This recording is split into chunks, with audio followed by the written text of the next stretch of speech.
ये व्यर्थ के बकवाद करने वाले लोगों से मत मिलो, व्यर्थ के बकवाद करने वाले लोगों की तरफ मत देखो, ये क्या कह रहे हैं, क्या बोल रहे हैं, और तुम भी व्यर्थ का बकवाद मत करो।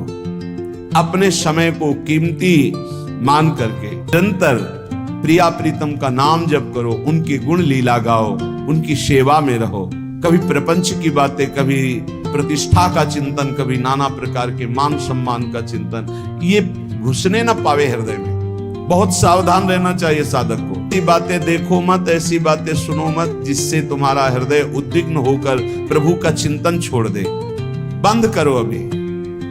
लोगों के संग का त्याग कर दो, जो भगवत विमुख वार्ता करते हैं, संत निंदा करते हैं, दूसरों की निंदा करते हैं, कुछ हाथ नहीं लगता। ये लोग दुर्गति करने वाले हैं।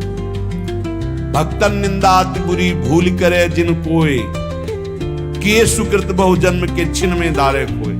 पर निंदा के किए ते नहीं कछुआत, मूर्ख पर्वत पाप को ले चल अपने साथ। तो अलम कश्यापि संगत्या, ऐसा संग मत करो जिनके पास बैठने से भक्त निंदा, जन निंदा, भगवत निंदा हो। ऐसे से दूर रहो। अलम बंद कर दो ऐसे लोगों का संग। रात दिन हम श्यामा श्याम का नाम जप करेंगे, श्यामा श्याम के लीला गुण गाएंगे, श्यामा श्याम के ही धाम का शोभा का चिंतन करेंगे। जब तुम अपना जीवन श्यामा श्याम के चरणों में न्यौछावर, तो पूरा भार श्यामा श्याम ले लेंगे और तुम्हारे हृदय में मस्ती आ जाएगी। जो ऐसा निश्चयी होता है, दृढ़ निश्चयी, उसके अंदर दृढ़ विश्वास, तो उसके हर समय भगवान की स्फूर्ति होती रहती है। भारी प्रतिकूल भगवान का सानिध्य अनुभव होता है। वो अनुकूलता में तो भगवान के दुलार को देखता है, लेकिन प्रतिकूलता में भगवान की इस कृपा को देखता है।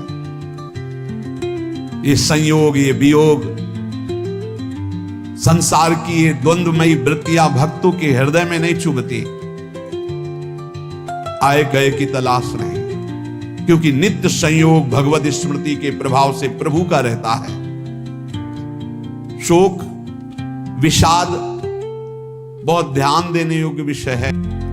तभी लोगों को ऐसा लगता है कि ऐसा कैसे हो सकता है। भक्त के चरित्रों को जब सुनते तो लगता है ऐसा कैसे हो सकता है, ऐसी परिस्थिति में भी ऐसा कैसे हो सकता है।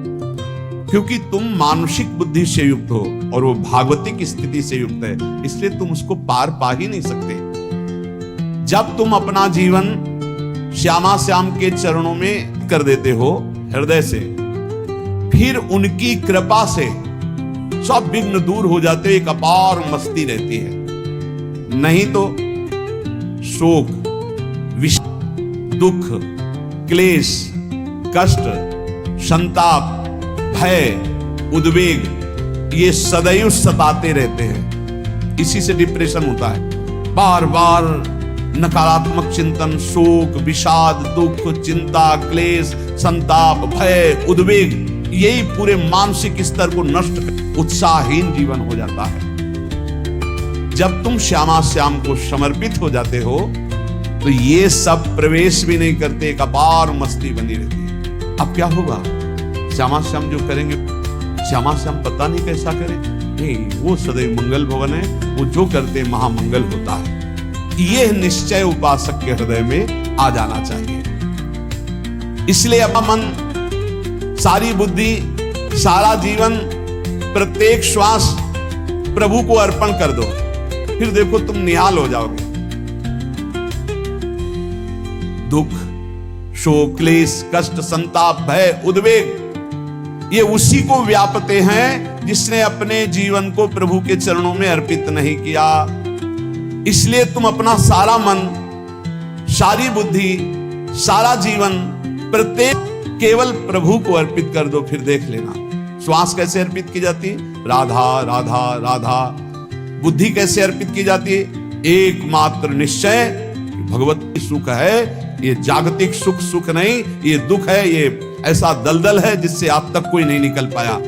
सारा मन, हम मन से केवल प्रभु का मनन करें, बार बार मन से हटा के नाम में, रूप में, लीला में, धाम में लगाएं।